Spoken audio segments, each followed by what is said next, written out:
Mother's Day is right around the corner, 2 days away in fact, and in celebration of this most important day for greeting card manufacturers, I thought I'd take a look at memorable mothers in Australian literature, or books, if you're going to be a snob about it, you know, do the difference between literature and other books.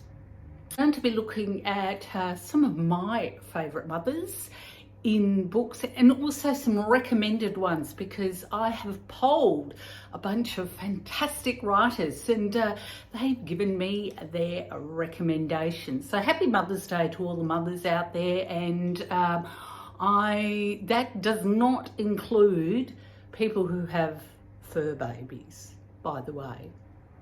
You know, I don't have kids, but I know a dog is a dog. I look like I work in a bank. Welcome to my channel, 30 Books, where I talk about predominantly Australian books and Australian writers to inspire you to run out and buy or borrow an Australian book. Now, the other thing is I'm filming this at night. The day just ran away from me, and I have never filmed at night before, so it's a bit shadowy and atmospheric, and I had to stand, you know, in front of the ring light, and my glasses are a bit problematic as well. But enough of that. Let's talk about memorable Australian mothers. Now, I'm going to do a book I've just read, so of course this particular mother is fresh in my mind. It's Lilly from Paddy O'Reilly's Other Houses. I talked about this book in a couple of videos ago. It was going to be on my to be read, and I also mentioned how actually physically beautiful the book is. It's got this, it's hardcover. It's got mustard coloured yellow and blue with a red cover. It's absolutely gorgeous and a fantastic book. It was nothing like I was expecting it to be.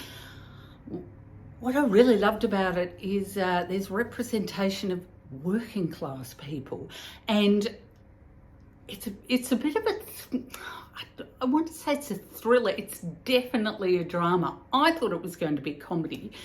There are certainly some fantastic, hilarious parts to it, but it is not a comedy.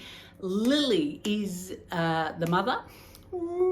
Is she a single mother? She's certainly in a relationship with the man who is very much a father figure with her daughter, Julie. Now, Lilly works extremely hard, like all mothers do, and she wants the best for her child. What I love about Lilly, though, is that, you know, she's not perfect, and she doesn't claim to be either. She's worried about her daughter. She is worried about their lives together. She's worried about money. You know, she wants to make things right. I can't tell you anything more because otherwise I'm going to give the plot away.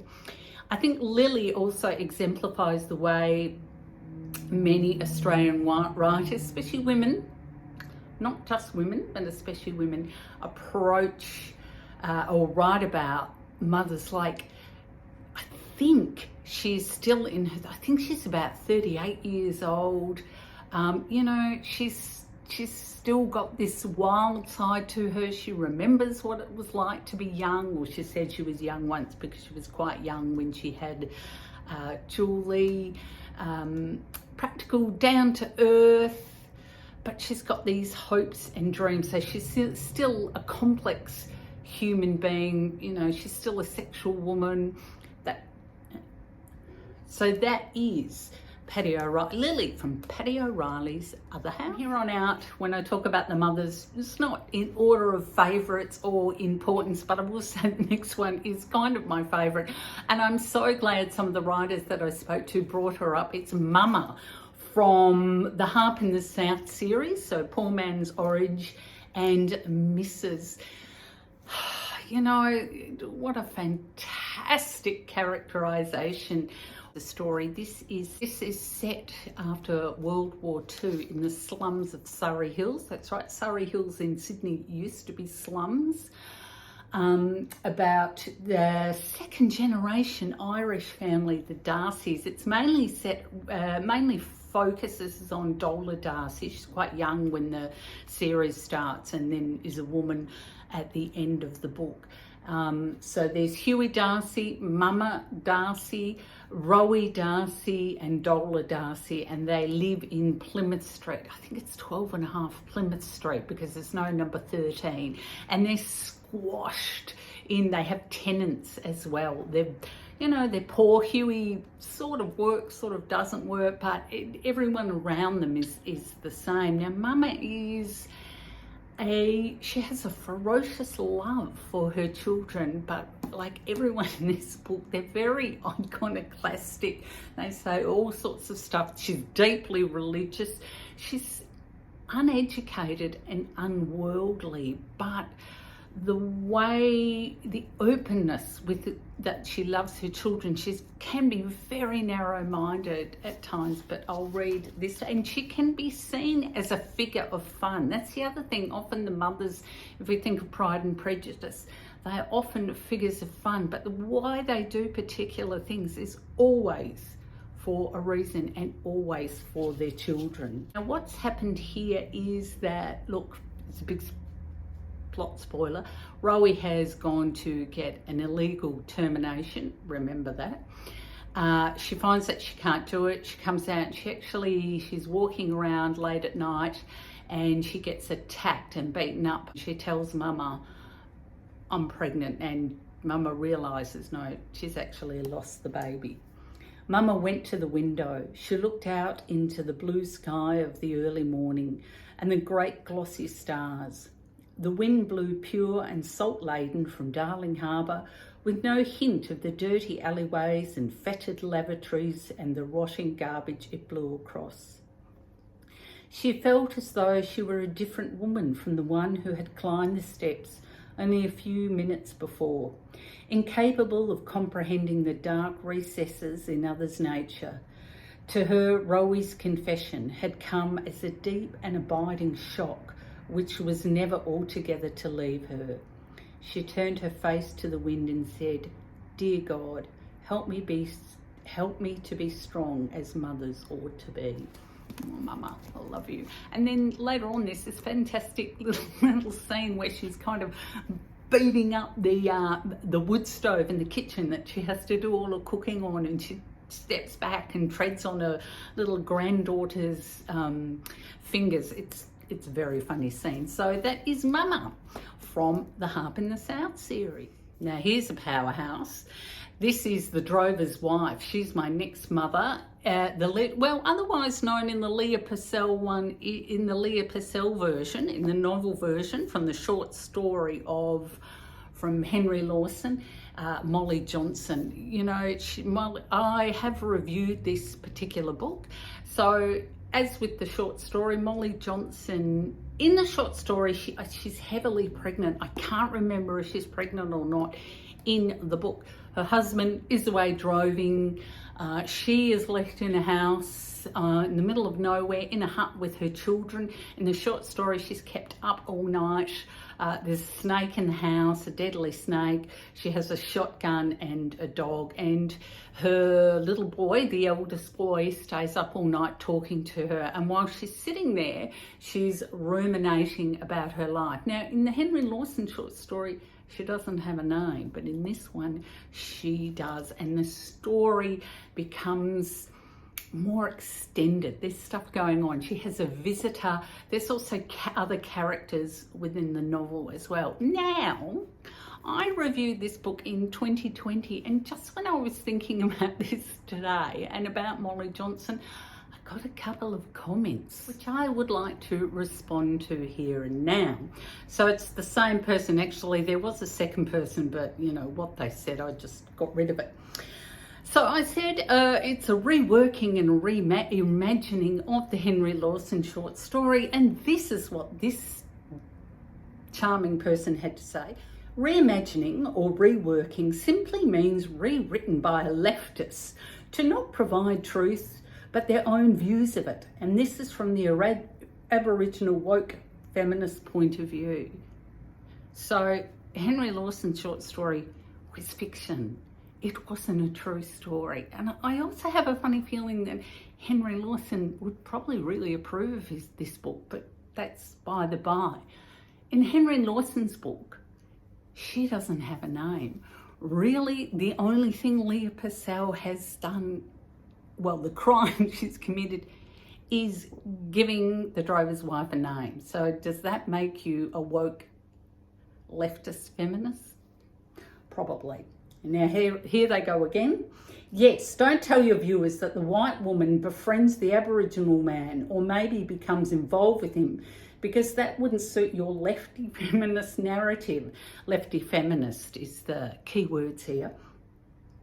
That all whites are racist when they're not. Well, I don't recall saying that all white people were racist, but hey, you know, I'm not going to argue with you. We probably are a little bit. And the reason I didn't tell people they become involved was because that would be a plot spoiler. And here's another plot spoiler. The woman in question is Aboriginal. So there you go. Enough of that person. So that is the legend of Molly Johnson, the drover's wife. I would classify this as the tough mother, because she's had to be. Now I've got a few picks for this one too. It's non-fiction. It's Vicki Laveau-Harvie, the mother in the Erratics. Oh my God, yes. She's kind of like Miss Havisham and Joan Crawford rolled into one. It's quite a slim book. So Vicki and her sister travel to Canada. They get a call, their father is in hospital, and when they get there they discovered that the mother has essentially been keeping the father prisoner. This is such a beautiful, fantastic book, and the mother in it is quite extraordinary, and I'm glad she wasn't my mother. Now it's actually a lot of mothers. It's the three mothers in Liane Moriarty's Big Little Lies. I'm sure I've got that right. So these three women, they're really, they're dealing with the complexities of their lives, of their particular relationships and the particular type of motherhood they find themselves in, and with each other, and how they're all relating as mothers, and they're different parenting styles. This was a recommended one, and I'm so glad someone mentioned it, because I thought it was fantastic, and I actually thought the TV series was really fantastic as well. Non-fiction book is The Mother in Joe Cinque's Consolation, a true story of death, grief and the law, by Helen Garner. I hope you can see this particular book. Now the mother in this, amazing dignity, beautiful. I mean, she has lost her son, and she is portrayed as someone who, you never would have thought motherhood was kind of her life. Family was her life. And I think Helen Garner sums it up beautifully in this one. So she goes to visit the Cinques to talk to them, essentially to interview them for her book. She settled me on the velvet-covered sofa and withdrew through an archway on to the kitchen. While I waited for her, I couldn't help looking at a large hand-tinted photo that hung in a frame near the window. It must have been taken about 1970, a head and shoulders portrait of Maria and Nino Cinque on their wedding day. They were young, their features were soft, they were smiling. At first glance, I saw it as a record of simple, formal happiness.